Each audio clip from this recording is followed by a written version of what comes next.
Without wasting any time, I'm going to show y'all what to do to get to here. This place of magic.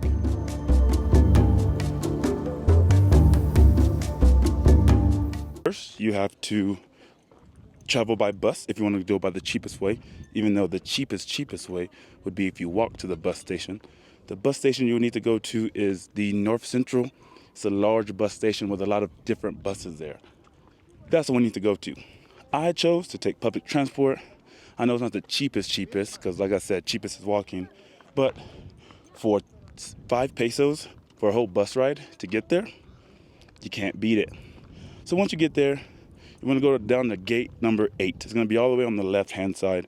When you're on the left-hand side, there's going to be a little vendor booth that says buses to Teotihuaca. One day, I'll pronounce it correctly. When you get there, you're going to ask for a ticket. If you want to plan in advance, you can get that from like days out. Or you can do what I did, was just wing it and then say, hey, can I get a bus ticket today? One-way ticket will cost 68 pesos. Once you're there and you buy that one-way ticket here, please make sure you buy a one-way ticket back.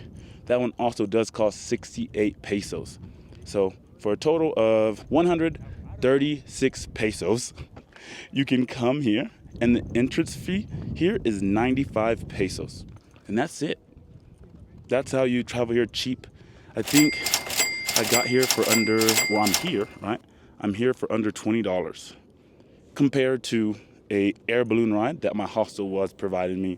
They wanted 150 or 100, actually, no, it was like 180-ish for a hot air balloon, but that was to come here, the hot air balloon, which that does add some value, then plus the entrance fee here.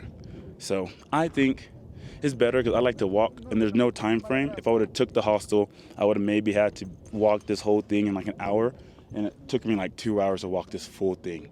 But that's how you travel here cheap. Now let's go check it out.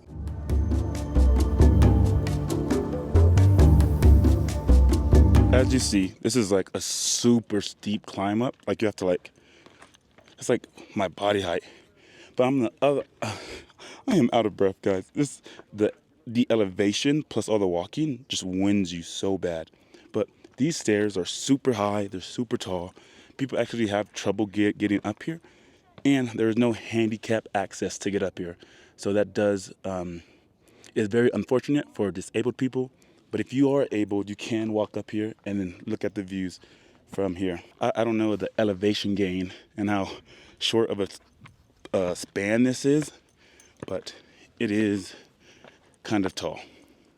Now, this place is a very historical place for Mexico and for Mexico City. If you do want to visit here, I think it is worth it. I think it's nice. I think it's great to learn about the pyramids, the rocks, the layout, and the little towns outside of this place are also lovely as well. As you can see, I keep saying this, but this is no small feat. Walking this whole place by yourself in the heat.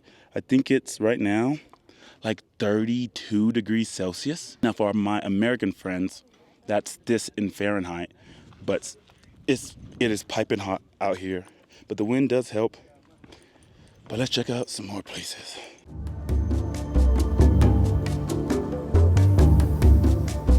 So this whole time I've been here, they had these, and I did not read them at all.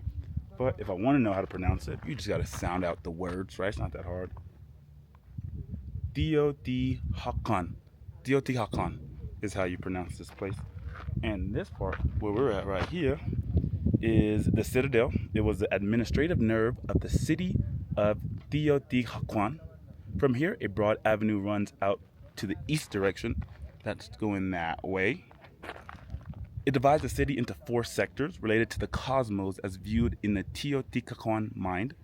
According to the pre-Hispanic cosmovision, the bearing of the universe breaks down into 5 directions. The first 4 correspond to the cardinal points, and the 5th represents the center, and it is seen as the source and core of the universe.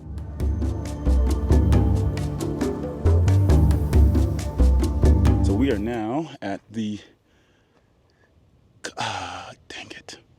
Casadera de los Muertos. I think I said that right. The Avenue of the Dead, like I spoke to earlier, is right here. It is the main roadway in the city of Teotihuacan. It runs in a south-north direction through the off-center of the astronomical north by 15 degrees 25 inches to the east. Its northern limit is found at the Plaza of the Moon, while its southernmost end has not yet been explored. It has an overall length of 2 miles. Yeah, I know that because I walked it.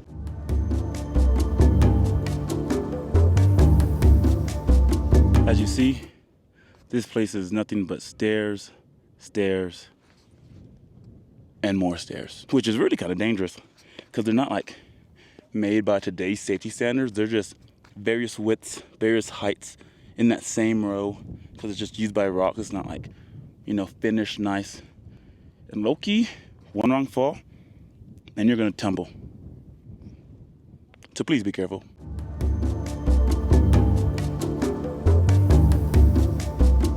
Now that I found some more stairs, I'm gonna tell you about some more information. So on the sides right here, you really can't get up because they do like barricade you off. However, there is one spot that they do let you go underneath the ground and see how it was before it was built over more. I think that's very interesting. There's a little walkway you can take that it's not like they don't show you a lot, but they show you enough to really see like, wow, they were kind of living the dream here.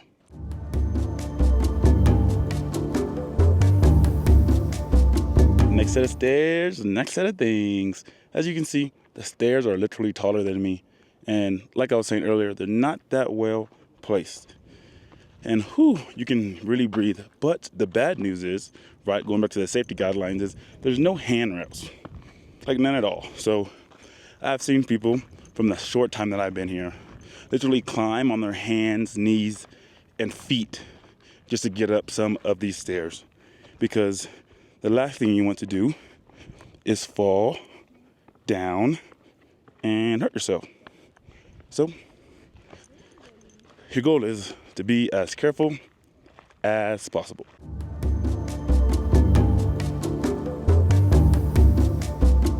Before I get to the next set of stairs, as you can see, let's talk about water. Now, you will need some. If you're gonna be out here for more than an hour, like I said, when it's like 30 degrees, you're gonna want some water. And they have no water fountains here that I have found. Like I said, I haven't been there for a couple hours. I haven't found no water source, but you can buy some at the entrance. I don't know how much it costs, but I'm sure it's not that expensive, but I would say for sure get some because I had like 24 fluid ounces full when I got here and I'm empty and there's no place to get some. So when you come in, make sure you buy some water.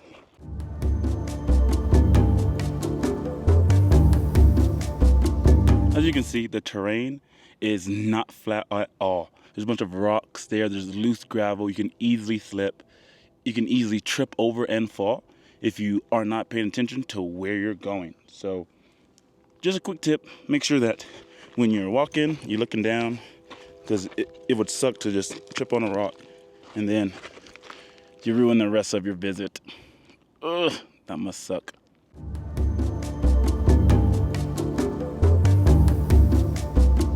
So we finally made it to the Pyramid of the Sun. I believe it's the largest one. In sheer size, the Pyramid of the Sun is the largest pre-Hispanic building of its times, 100 to 1650 AD, and it's one of the most important in Mesoamerica. Its name comes from the fact that beginning in the 16th century, accounts claim that the sun god was worshipped at this immense monument. Ooh, I just burnt myself on this black thing right here. Has been baking in the sun. But what's not baking in the sun is me, because I don't get to climb up the pyramids of the sun. You used to be able to do that back in the past, but the golden age of traveling is over, and they locked it down to, preserve it and make sure it stays a tad bit longer than it does. But you used to, but you cannot now climb it. Come on, just look at the sheer size of this monument, right? This whole pyramid is huge. I don't know how tall it is, but that's pretty tall.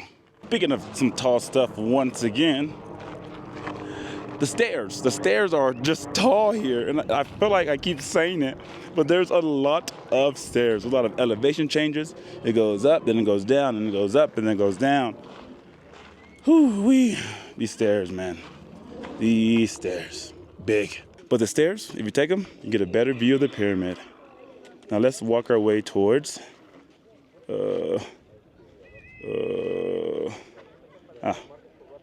Pyramid of the Moon? I think it's right. Yeah. Pyramid of the Moon is right there.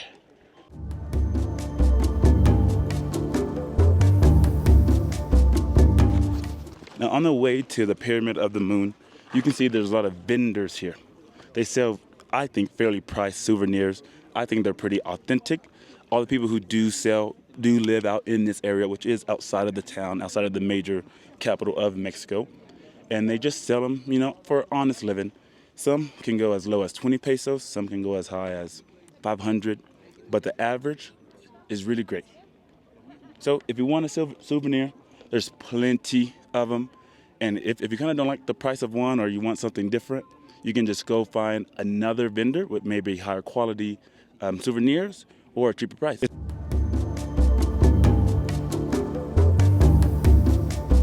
It's a very long walk to the Pyramid of the Moon. But if you do want to hire a guide, you can get one at the beginning or even halfway through your whole journey. I don't know what they cost, but I wouldn't expect no more than 500 pesos. But when you're walking, they'll talk to you, they'll tell you about the history of the place. It's a tad bit more than I can, but they are optional. So a lot of places that when you go around the world, you might have to pay for a guide. But here, they're optional. If you want to walk around and just look at it yourself, you're more than welcome to. So on the way to the Pyramid of the Moon, they do have some, not cave art, but art that was painted on the walls all these years ago. What I can see, maybe like a jaguar or a cat-like or large cat-like animal that has the big old claws. You see the claws are very animated to be bigger than they actually are, because we know claws aren't that big. However, I guess it is to symbolize, hey, these claws are pretty dangerous. Don't touch. At this point, y'all may be saying, wow, that guy is sweating. He's out of breath. And it looks hot outside. And I will say yes to all of those things. But nothing in life is worth easy. It's never going to be easy. So coming out here is great. And I think it's great that I get to show you all, how to travel here cheaply, how to explore cheaply, and also truly enjoy the experience and the culture without having to pay so much money.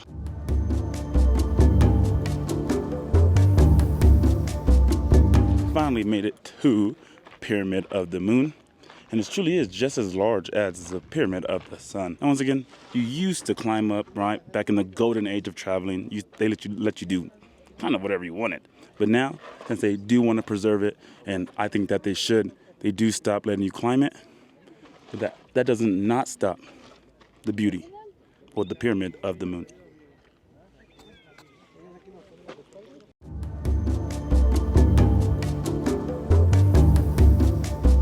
I think out of this whole place, these steps right here are the steepest. When I say steep, they are steep. Well, maybe the ones from the earlier one that I showed you are kind of steep, or maybe steeper. But these, whew, they are intimidating. But the view of the pyramid you get is worth it. So up here, you get a great view of the whole plaza right here. But you can get a better view of how large the Pyramid of the Moon is compared to everything else. Look at these people. They look like ants. While you're up here looking like a giant.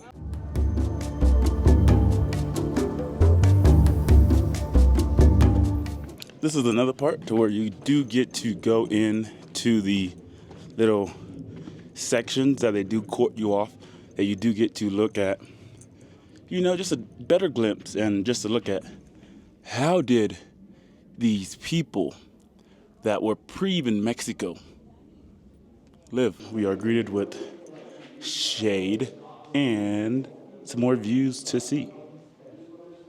Here you can do see some of the colorful art and some of the colorful stuff.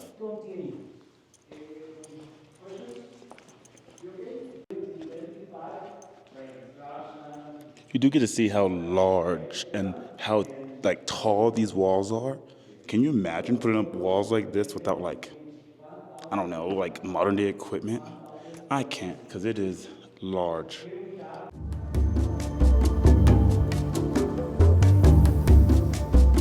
And after the gift shop, you do have all these vendors right here that do sell a lot of the authentic, I would say, souvenirs that you can find at this place. But once you get past them, that's it. You end up in the parking lot. So thank you all for watching. Once again, I do love showing you all how to travel cheaply and still enjoy the world. So happy travels.